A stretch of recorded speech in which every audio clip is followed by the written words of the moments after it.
Merhaba, yeni bir yayınla, canlı yayınla huzurlarınızdayım ve bu yayında Afra Saraçoğlu'na yakıştırılan o şahısla ilgili, o şahısla ilgili haberlerin doğru olup olmadığını, doğru olup olmadığını tüm detaylarıyla Poyraz Yosmaoğlu'yla ilgili haberlerin doğru olup olmadığını tüm detaylarıyla açıklayacağım arkadaşlar ve Afra Saraçoğlu'nun yaptığı son iki röportaj arabasına binerken Mustafa Ağda ve diğer gazeteci dostumuz Akif Yaman'ın yaptığı iki röportajın detaylarını konuşacağız arkadaşlar sizlerle ve günün diğer ilginç magazin gelişmelerini konuşacağız.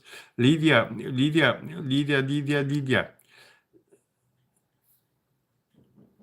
Müjgan merhaba. Vildan Emguler Andorra'dan. Deste Andorra. Hola Emiguler. Sıla Deveci nasılsın? Esma merhaba. Kırcal merhaba. Servin işi sağlam hoş geldin. Charlin Tot merhaba. Charlin hello. Tunzale nasılsın? Banu Kabaş teşekkür ederim. Sen nasılsın Banu Kabaş? Hoş geldin moderatörüm. Arjantin'den Patricia. Nasılsın? Deste Arjantin. Hola Patricia. Esma merhaba Bilal abi. İyi yayınlar. Umarım iyi haberler duymak istiyoruz. Onur Bey'den Onur Bey'den yeni bir haber yok ama sağlığı gittikçe düzeliyor bildiğim kadarıyla Onur Akay'ın. Ee, iyi yayınlar diyen Ayşe'ye de teşekkür ediyorum. Ayşe Özmutlu. Dicle, merhaba Dicle. Şu an yoldayım yine de kaçırmadım sizi diyor Sıla Deveci. Aman Sıla dikkat et yola trafiğe. Dostlar. Evet Afra Saraçoğlu ile ilgili haberlerin detaylarını konuşacağız ve kendisine Akif Yaman soru sordu. Gazeteci Akif Yaman Afra Saraçoğlu'na. Bir gün sonra da Mustafa Ağdağ sordu. Afra Saraçoğlu'nun cevaplarını ve o röportajdaki tavırlarını ne demek istiyordu konuşacağız. Bu yakıştırılan Poyraz Yosmaoğlu olayıyla ilgili tüm gerçekleri anlatacağım arkadaşlar. Hepsini konuşacağız. Evet, Sıla Deveci, Banucuğum merhaba diyor. Oraya selam veriyor. Peki Banu'ya ben de selam verdim. Yegane teşekkür ediyorum. Arkadaşlar peşin peşin beğen yaparsanız mutlu edersiniz. Sonra unutuyorsunuz. Tabii canınız beğen yapmak isterse. Zorlama yok bizde. Abone olarak izlerseniz yine mutlu edersiniz beni arkadaşlar. Afra bir dakika bile konuşmuyor diyor. 5 dakika konuşmuyor bir durup diyor Sıla Deveci. Böyle kaçtıkça daha kötü diyor. Afra neden konuşmuyor onu da konuşacağız. Sizler de fikirlerinizi yazın. Afra niye kaçıyor gazetecilerden? Andrea merhaba Andrea. Selamlar. Bu Afra'nın bir erkek arkadaşı olduğu anlamına mı geliyor? Konuşacağız biraz sonra. Ego tavan yapmış diyor. Yegane kabul etmiyorum. Afra'nın egosu tavan yapmış diyor. Kabul etmiyorum Yegane ama Yegane'nin fikrine de saygı duyuyorum. Herkesin fikrine saygı duymak lazım. Gülay'a da merhaba dedikten sonra dostlar, arkadaşlar Halit Ergenç sevdiğimiz oyuncu, başarılı oyuncu Halit Ergenç Zorlu PSM Turkcell sahnede bir tiyatro oyunu sahneliyor, sergiliyor ve o tiyatro oyununda doğum gününü kutladı. Oyun bittikten sonra sahnede rol arkadaşları ve o oyuna emeği geçen diğer arkadaşlarıyla kimlerle oynuyor? Zerrin Tekindor ve Fatih Artman'la sahnede Kerem Aslanoğlu ve Beyti Engin gibi güçlü bir oyuncu kadrosu var ve hepsi, bütün çalışma arkadaşları Satıcının Ölümü isimli bu oyunun e, dün akşamki e, gösteriminden sonra sahneye pastası geldi. Alkışlar eşliğinde Halit Ergenç mumu üfledi, pasta kesildi, doğum gününü kutladı Halit Ergenç. Biliyorsunuz 3 çocuk babası, 2 erkek evladı ve en son kız bebeği yaptılar. Ondan sonra durdular artık. Çocuk yapmıyorlar. Yeter zaten 3 bebek. Ee, ve Bergüzar Korel'le çok güzel giden bir evlilikleri var. biliyorsunuz arkadaşlar Halit Ergenç'in. Peki Halit Ergenç'e nice yıllar diyelim. Banu Kavaş Lidya'ya kalpler, kırmızı kalpler gönderdi. Mert doğru haberleri veriyorsun diyor Zemine. Merhaba Bilal. Doğru haberleri veriyorsun diyor. Kardeşim diyor. Teşekkür ediyorum canım. Sen de benim Zemine sevdiğim arkadaşım, sevdiğim kardeşimsin. Teşekkür ediyorum. Peki. Peki arkadaşlar. Bu arada Mert Ramazan Demir'in Delikanlı dizisiyle ilgili olumsuz yorumlar maalesef devam ediyor. Sosyal medyada olumsuz yorumlar. Antiler bir fırsat geçti ellerine. Dizinin reytingleri son bölümde biraz daha düşünce, gerçi 3'lerden aşağı düşmedi. 3 ortalama 3.15, 3.20, 3.40 o civarda Delikanlı'nın reytingleri. Ellerine bir fırsat geçti. Dizi yayından kaldırılsın kampanyasını sürdürüyorlar. Mert Ramazan Demir'e hiçbir şey olmaz dizi yayından kaldırılırsa. Çünkü bu işi bilenler, bu sektörü iyi bilenler anlıyorlar ki dizinin senaryosu çok kötü yazılıyor. Hikayesi zaten özgün bir hikaye olduğu iddia ediliyor ama öyle değil. Defalarca tekrarlanmış hikayelerin karması. Oyuncular Mert Ramazan Demir'i bütünleyecek, tamamlayacak. Özellikle kadın oyuncular. Kast öyle bir yapıda değil, zayıf, uyumsuz. Dolayısıyla Mert Ramazan Demir bu işten kariyerinde olumsuz bir şekilde insanların beklediği gibi, antilerin ümit ettiği gibi olumsuz bir şekilde etkilenmez. Mert Ramazan Demir kendisini ispat etmiş bir oyuncu. Yoluna bakar, devam eder. Hemen arkasından isterse dijitalde bir dizide oynayabilir. Kendisine gelen onlarca tekliften birini kabul edebilir. Bir sinema filmi de yapabilir. Yeni bir diziye dahi ulusalda başlayabilir. Mert Ramazan Demir'in başarılarını daha sonra ileride alkışlamaya hazır olun antiler. Antiler bitiremezsiniz. Caner geldi. Caner hoş geldin. Caner hoş geldin. Dün Caner'in doğum günüydü. Caner benim özel abonem ve aynı zamanda moderatörlerimden erkek olanı Caner. Caner dün doğum gününü kutladı arkadaşlar. 40 yaşına girdi. Caner yakışıklı bir kardeşimiz ve hala bekar. Caner annesiyle yaşıyor ve çok da güzel bir işi var Caner'in. Hoş geldin Caner. Peki. Teşekkür ederim Caner. Ben de iyiyim. Delikanlı bitsin diyen bir arkadaş. Delikanlı bitsin. İnşallah biter. Demirtaş'ı o öğrenci oyunculuğunu çekmek zorunda kalmak. Demirtaş kim? Cemile Atasoy. Merhaba Bilal abi. Asla kötü bir dizi değil. Çünkü meyve veren ağaç taşları çok başarılar dilerim diyor. Evet delikanlıyı. Abi bana bahset Pınar Deniz.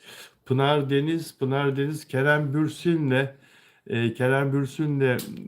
başrolde oynayacak bir sinema filminde Pınar Deniz ve kendisini geçen gün arkadaşlar Nişantaşı'nda hızlı hızlı yürürken gördüler gazeteci arkadaşlar. Kerem Bürsin sizinle ilgili çok güzel şeyler söyledi bize. Çekeceğimiz filmin esas ana başrolü Pınar Hanım dedi Kerem Bürsin sizin için ve sizi met etti ne diyorsunuz diye. Kerem Bey dedi çok tatlı bir çocuk dedi. Çok tatlı bir insan dedi. Onunla yeni tanıştık. Çok tatlı bir insan dedi. Sağ olsun dedi. Evet Kerem Bürsin kadınları her zaman kadınlara değer veren, kadınları öne çıkaran, onları mutlu eden, etmeyi seven, arkadaşı olsun, sevgilisi olsun. Gerçi ilişkileri maalesef yani çok fazla uzun sürmüyor. Ancak Kerem Bürsin işini de iyi yapıyor ki böyle rağbet görüyor, gündeme geliyor arkadaşlar. İyi değilim diyen moderatörüm kim? Patricia merhaba. Patricia merhaba diyor Caner. Patricia hola Patricia. İsmail'e de merhaba diyelim İsmail de merhaba hoş geldin. Eduardo burada. Eduardo Brezilya'dan mı? Eduardo.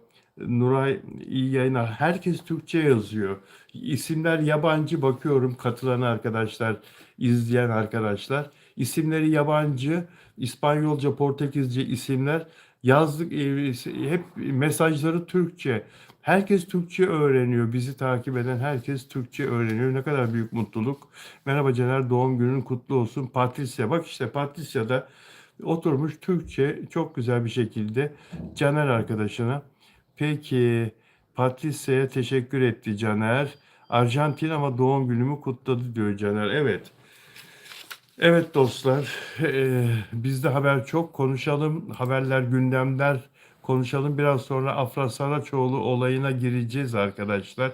Ya bayıldım bu çok sevdiğim bir oyuncu. Sizler de seversiniz kendisini. Gerçi yaş alıyor artık o da benim gibi ama hayat bu ya. Yaş almayan insan mı var? Yaş almayan hayvan mı var? Yaş almayan canlı mı var? İster bitki ol, ister hayvan, ister insan. Bu dünyaya geldiysen bir ömür boyu yürüyeceksin. Yılları geride bırakıyorsun ve gittikçe de yaşlanıyorsun.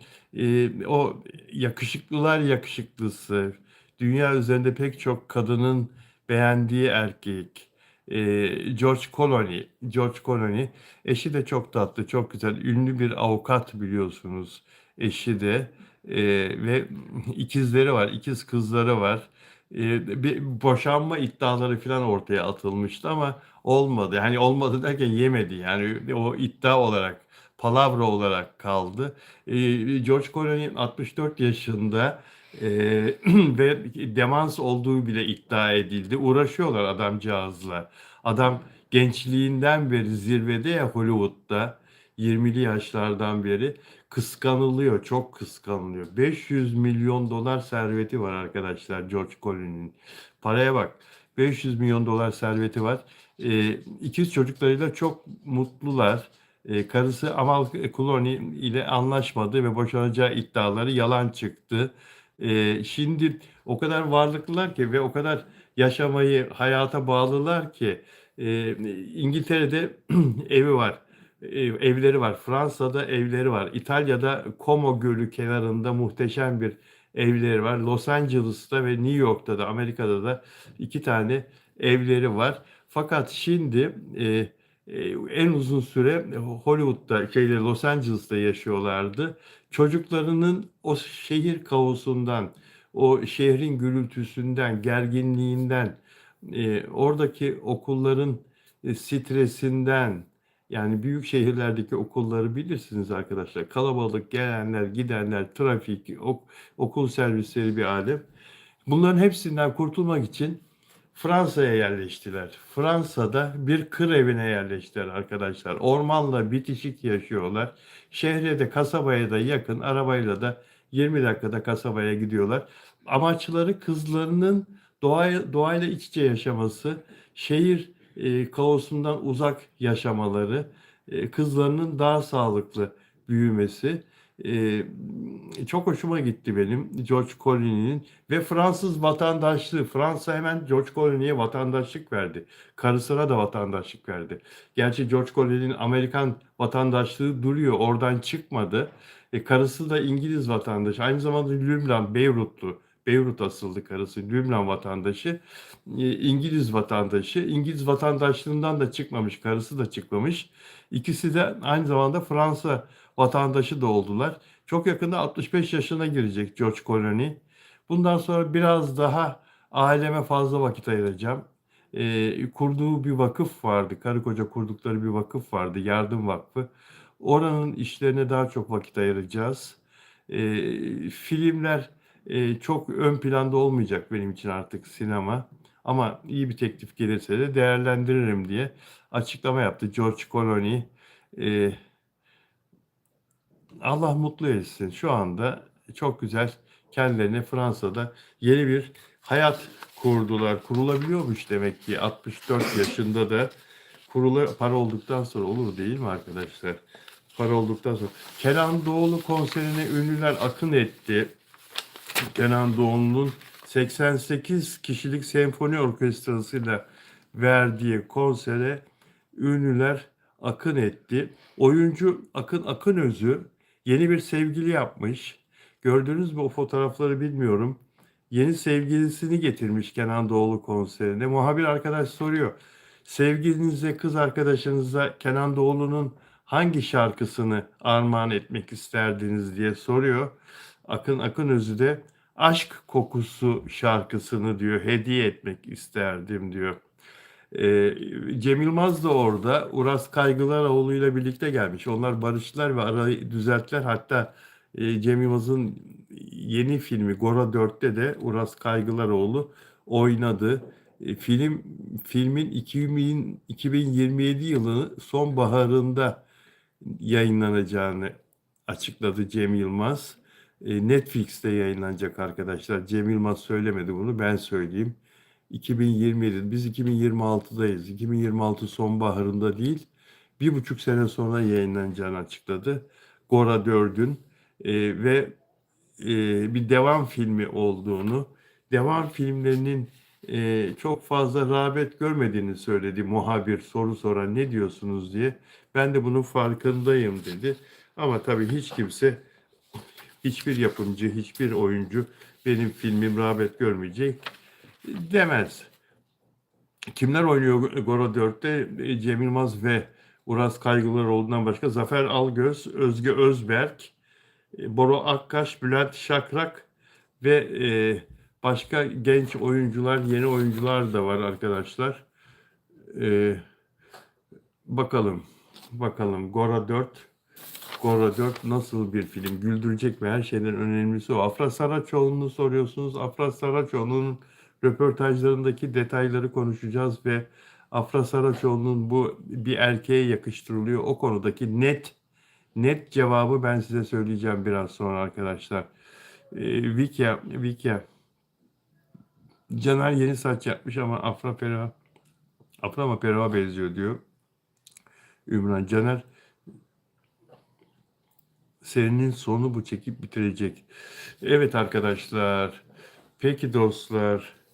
George Clooney burada bilgisayarın ekranında bana gülümsüyor. Onu kapatayım. Konuştuk George Clooney'i. Poyraz Yosmaoğlu isimli birisiyle yakıştırılıyor Afra Saraçoğlu arkadaşlar. Poyraz Yosmaoğlu kim? Bunu bir Poyraz Yosmaoğlu'nun kim olduğunu söyleyeceğim ve bu konuda, bu yakıştırma konusundaki gerçeği de biraz sonra açıklayacağım. Bu lafların nereden çıktığını biraz sonra konuşacağız.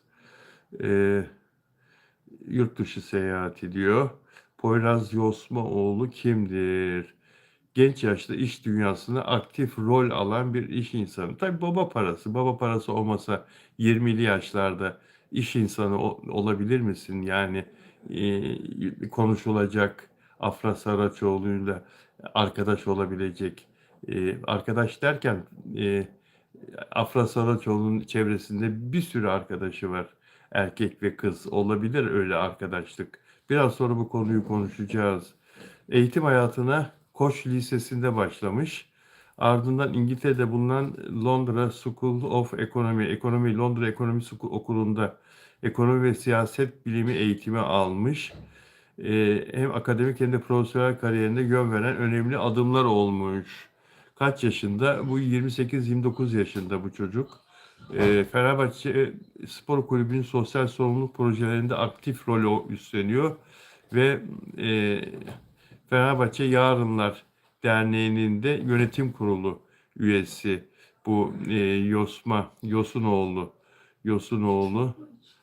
Poyraz Yosmaoğlu pardon.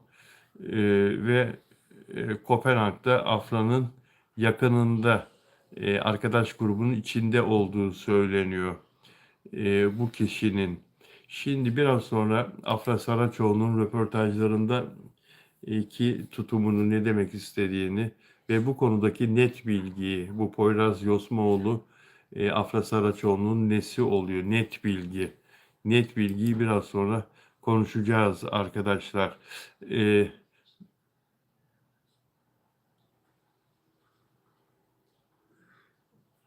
Sekine burada. Afra beklediği etkileşim olmayınca geri vites yaptı. 3 aydır sevgili olduğu söyleniyor. Ben bu Poyraz meselesine inanmıyorum.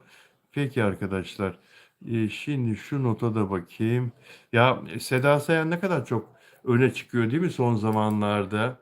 Seda Sayan söyledikleri falan hep mantıklı ama kadınları uyarıyor.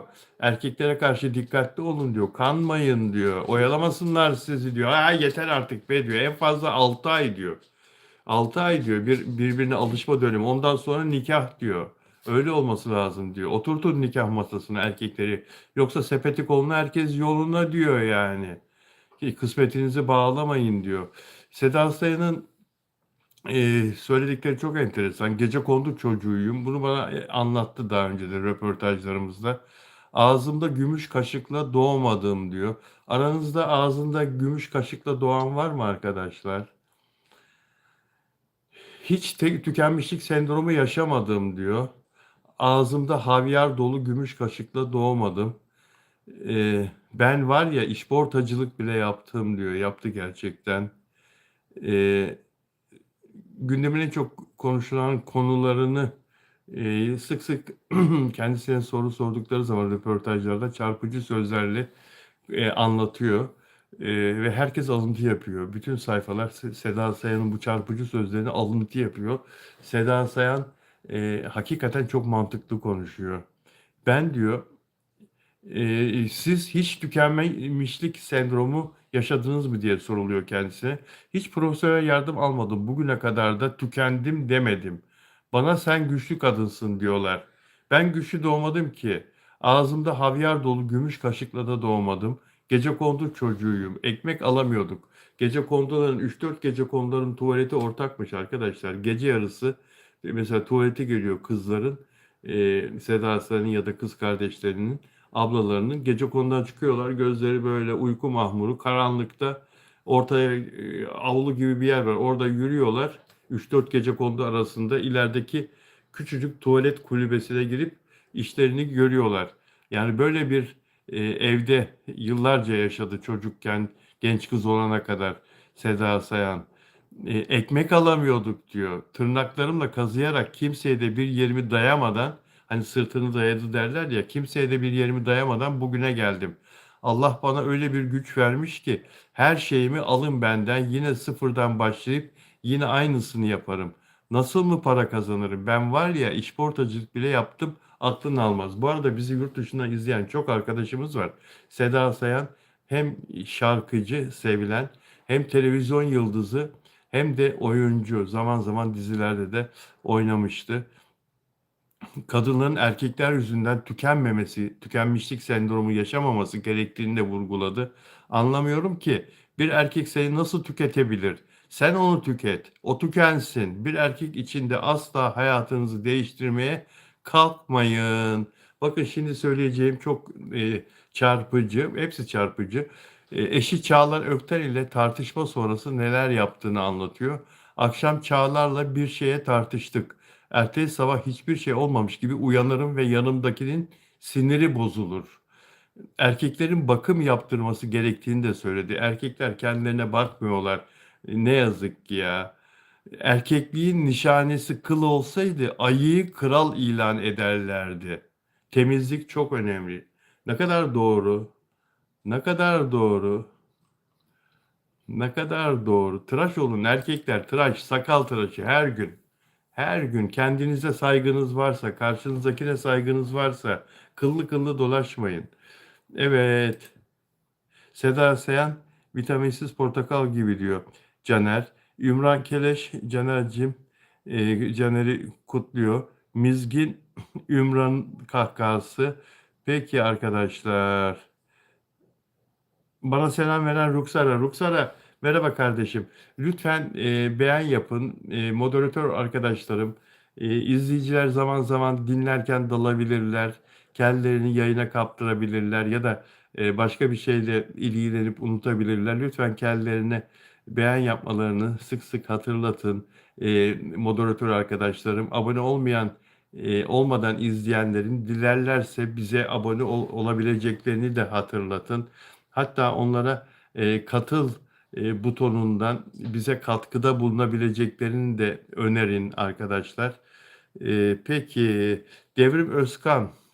Devrim Özkan'la ilgili ilginç bir haber var dostlar. Devrim Özkan'ın başına gelenleri biliyor musunuz? Duydunuz mu? Bir iddiaya göre Yeraltı dizisinin setinde Devrim Özkan'ın bir sahne çekimi sırasında saçlarından gelen yoğun koku nedeniyle yönetmen çekimi durdurdu.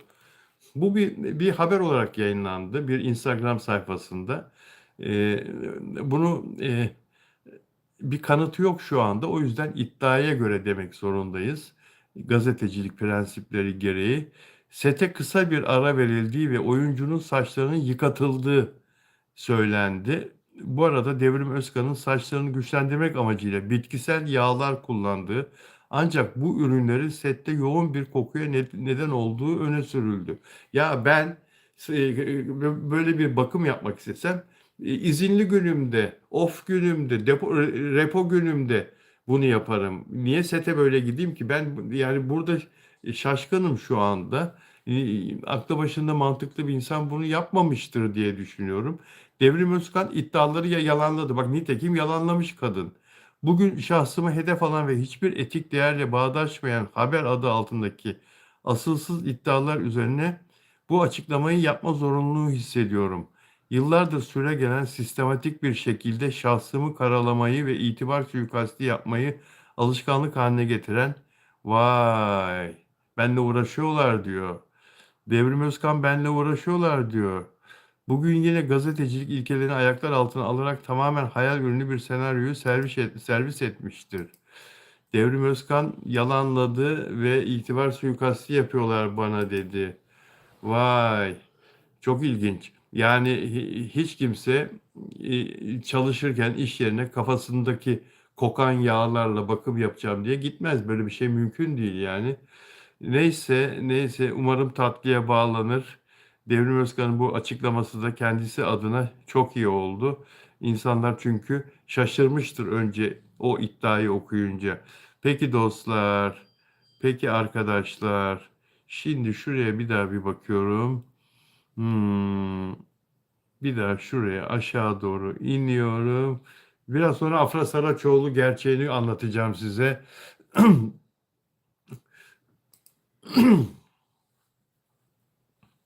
Affedersiniz. Wikis ayıp diyor. Evet. Ee, Balotu Deniz. Telefonu geri alabildiniz mi diyor. Çok sevindirici. Teşekkür ederim. Balotu Deniz. Ee, yakında geri alıyorum. Yakında geri alıyorum. Yakında geri alıyorum. Sevindirici bir gelişme yaşandı o konuda. Evet arkadaşlar. Sektörde, dizi sektöründe yapımcılar oyuncuların indirim yapmasını istiyorlar. Kazançlarından indirim yapmasını istiyorlar. Akşam Gazetesi'nden televizyon editörü Merve Ersoy'un haberi. İlginç bir haber. Dizi sektöründeki maliyet krizi bir türlü çözülemiyor. Abi taşacak bu deniz, yeraltı, Eşrefia ve daha pek çok dizinin bölüm başı maliyeti 10 milyonlarca liraya yükseldi. Arkadaşlar bir bölüm dizilerde 25-30 milyon lira.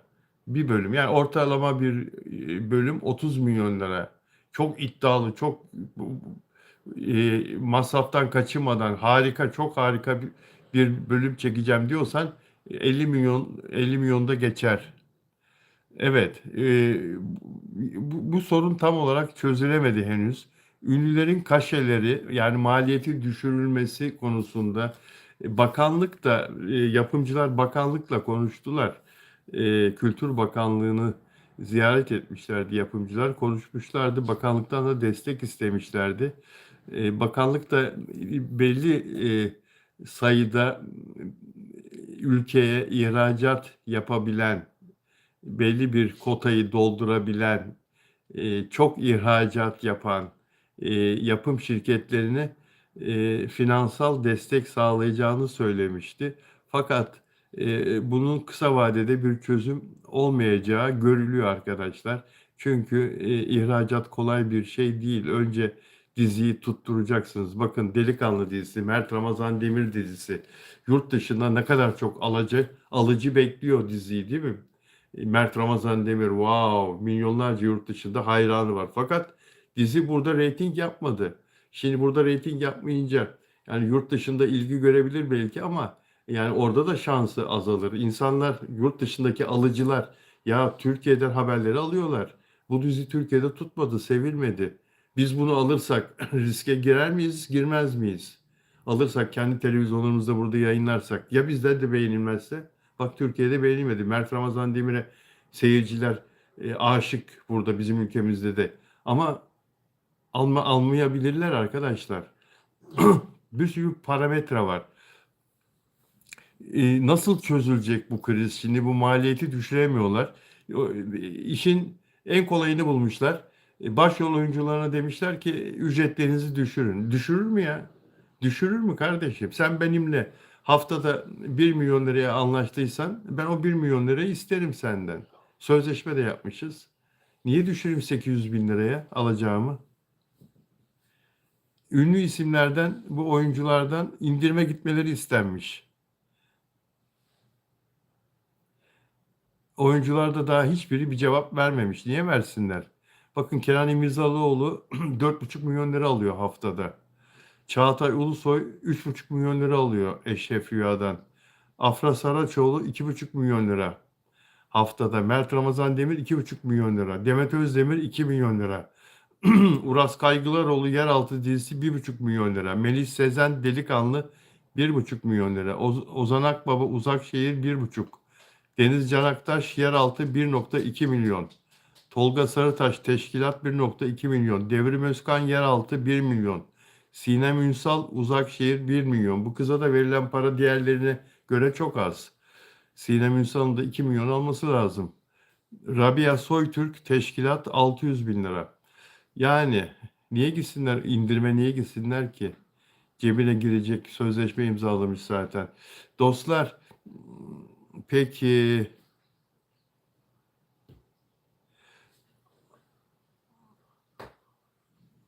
burada vergiden kaçıramazlar Caner. Çünkü yapım şirketi eksiksiz göstermek zorunda. Çok sıkı denetleniyorlar. Oyuncu da yapım şirketinin gösterdiğini göstermek zorunda. Bu sektörde çok acayip denetleme var. Çok sıkı. Bütün eğlence sektöründe de öyle. Gece hayatında da öyle. Mekanlarda da, şarkıcılarda da öyle. Çok sıkı tutuyor maliye. Oradan bir şey kaçıramazlar. Peki arkadaşlar. Şimdi Afra Saraçoğlu ile ilgili başlığa ne yazmışım? Yeni sevgili iddiasındaki o gizem. Yeni sevgili iddiasındaki o gizem. Ve son 2 röportajının şifreleri demişim başlığımıza. Bugün yayına erken başladık. Farkındasınız değil mi arkadaşlar? 20 dakika falan erken girdik. Daha iyi yani baktım erken girebilecek durumdayım. Nasıl olsa YouTube bildirim yolluyor, insanları yayına çağırıyor. Bazen yollamadığı da oluyor ama değil mi? Bazı kişiler bana bildirim gelmedi diyor. Bugün herkese gitmiştir ümit ediyorum. İstanbul'da soğuk kış günü gibi Caner. Bizi sıcak yaz mevsiminden izleyen var mı? Yaz mevsiminin bitip sonbaharın başladığı güney sahillerinden izliyorlar tabii biz değil mi? Arjantin'den, Brezilya'dan, Güney Yarımküre'den izliyorlar ve oralarda hala denize girebiliyorlar. Sonbaharda denize giriliyor çünkü. Ama şu anda Mart, Nisan, şu anda onlar bizim aralığımızı yaşıyor değil mi arkadaşlar? Pardon. Eylül, Eylül, Mart, Eylül, Ekim, Nisan, Mayıs, Kasım. Şu anda Kasım'ı yaşıyor onlar. Güney Yarımküre'dekiler. Bizim Kasım, yani o Kasım ayarında soğukluğu yaşıyorlar. Bazen gelmiyor diyor Esma. Esma. Yayın dondu diyor Caner. Donmadı diyor Ümran. Caner, İzmir çok soğuk ya sen dondun herhalde. Ha ha ha ha. Banu Kavaş abi dizisi bence kaldırılsın diyor. Hayır Banu olur mu öyle şey? Afra Saraçoğlu çok güzel oynuyor ya. Kaldırılmasın Banu Kavaş. Niye öyle söyledin Banu? Server işi sağlam. Bak Banu ne diyor? Kulağını çek. Bugün Adana'da soğuk ve yağmur. Ya Adana içinde böyle diyorsan Servin. Ört ki ölem diye bir söz var. Yani ümidimiz kalmadı artık. Adana içinde soğuk ve yağmur diyorsan Mert Yolcu, Afra hala arkadaş, nasıl arkadaşsa Mert Yazıcıoğlu, Neslişah gitti. Mert Yazıcıoğlu, Afra hala onlar arkadaş. Neslişah arkadaş zaten. Mert Yazıcıoğlu ile dostluğunu bitirmedi. Caner yayın bende dondu diyor. Olabilir Caner. Mizgin ne yaparsa yapsa körler sarılar misali. Gerçekten soğuk diyor Servin, içi sağlam. Esma, Afra çok güzel gidiyor. Evet, Afra Saraçoğlu'nun oyunculuğu hakikaten çok güzel arkadaşlar. Yani kız emek veriyor ya. Kız senaryoyu okuyor. Evinde senaryoyu okuyor. Ee, Yol boyunca da çalışıyor arka koltukta. O cibi baba dediği adam kullanıyor ya arabasını. Arka koltuğu sete geliyor, sette de çalışıyor arkadaşlar. Ve tekrar yapıyor. Ayna karşısında, karavanında da çalışıyor. Tekrar yapıyor. Emek veriyor kız. Afra Saraçoğlu. Ve görüyorsunuz sesini falan ne güzel ayarlıyor sahnelerde. Tartışırken, e, üzülürken, derdini anlatırken her şeyi çok güzel, gerçeğe en yakın şekilde yapabiliyor. Afra'nın o oyunculuğunun karşısında Kenan İmirzalıoğlu'na ne kadar çok dikkat ettim. Oynamasına gerek yok ki zaten. Oynamıyordu zaten. Kenan, yanlış anlama, bu izlerse burayı. Yani Kenan İmirzalıoğlu da sadece basit bir şekilde verebileceği tepkileri senaryoda da zaten orada az yazılmış. Hani o şeyden bahsediyorum. Bir ara el ele tutuşuyorlar ya tartışırken filan. O görüntülerden, o sahnelerden bahsediyorum. Orada Kenan'a pek bir iş düşmedi.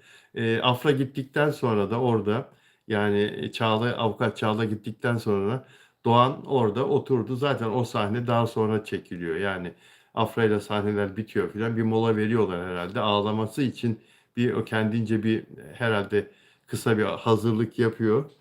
Orada ağlarken de zaten Kenan İmirzalıoğlu gibi bir oyuncunun zorlanmaması gerekir. Afra Saraçoğlu ile ilgili kesin bilgi, bu Poyraz'la ilişkisi falan yok arkadaşlar. İlişki falan yok.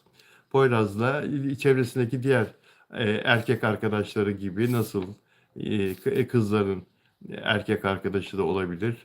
Grup içinde falan böyle bir tanışıklığı olduğu, yeni tanışılmış zaten.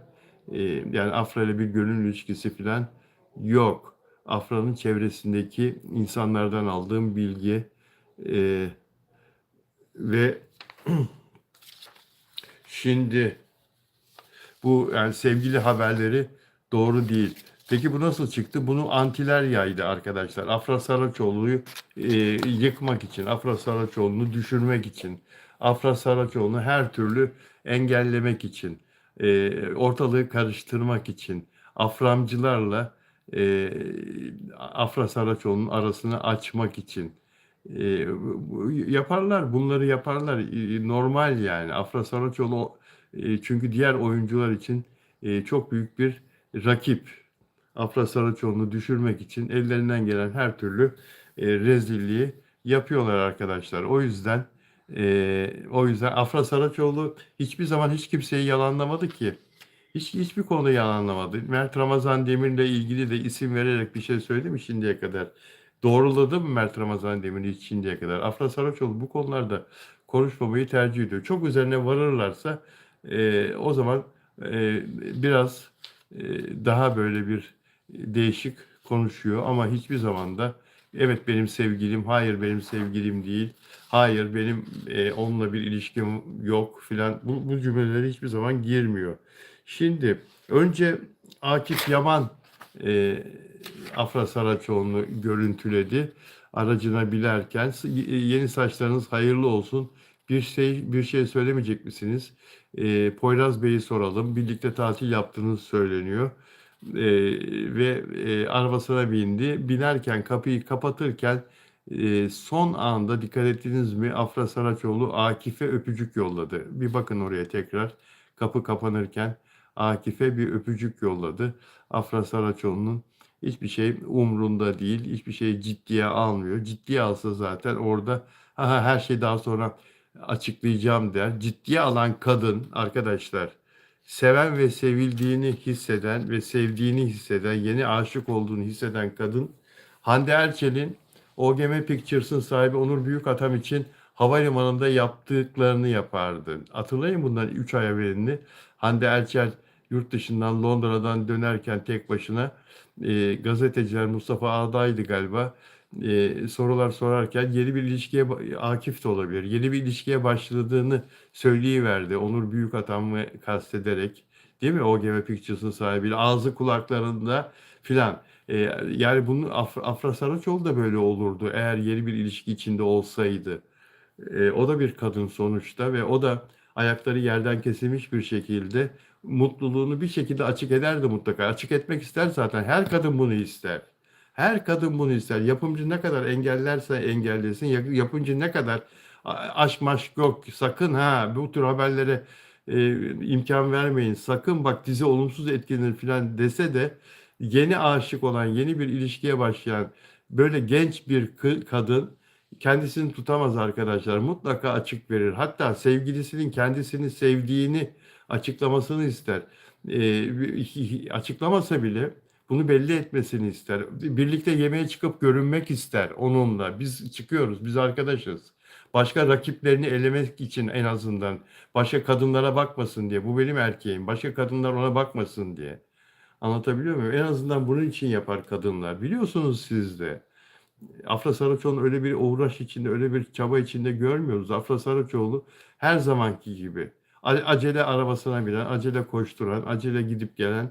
Bir gün sonra Mustafa Ağday ile sabah çok erken setim var biliyor musun? O yüzden gitmem lazım diyerek üzerindeki gömlek aynı, bluz aynı, uzun kollu, o bej renk bir tek gözlük burada okuma gözlüğü, öbür tarafta gözlük güneş gözlüğüydü. Diğer arkadaş Akif'le yaptığı röportajda. İyiyim. Çok teşekkür ederim. İyi akşamlar. İlişki hakkında bir şey söylemek ister misiniz? Dedi. Afra Saraçoğlu bir şey demeden bindi araca. İyi akşamlar dedi. Gitti. İlişki yok ki bir şey desin. İlişki yok ki bir şey desin Mustafa Ağa'da.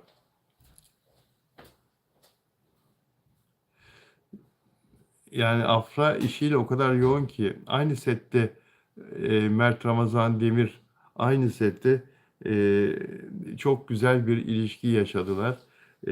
Hem dizi çektiler hem birlikte bir aşkı paylaştılar. Şu anda aynı sette değiller ama ikisi de aynı mutluluğu yaşamaya devam ediyorlar. Dolayısıyla bu dışarıdan yakıştırmalara hiçbir zaman inanmayın dostlar. Sizleri çok seviyorum. Yarın akşam yine aynı saatte burada olacağım. Beğen yaparsanız, beğen yaparsanız mutlu olurum arkadaşlar. Abone olmadan beni izleyen dostlar abone olurlarsa da daha çok sevinirim ve katıl butonuna basarak katkıda bulunabilirsiniz arkadaşlar. Özel abone olabilirsiniz. Özel abonelerimden e, Caner burada, Süreyya Hanım'ı göremedim. Süreyya Hanım gelmedi galiba. Süreyya Diker. Ee, Dilek Şenyurt'u göremedim. Dilek Şenyurt'u göremedim Frankfurt'tan. Peki arkadaşlar. Yarın görüşmek üzere diyorum. Hepinize sevgilerimi yolluyorum. Kendinize iyi bakın olur mu?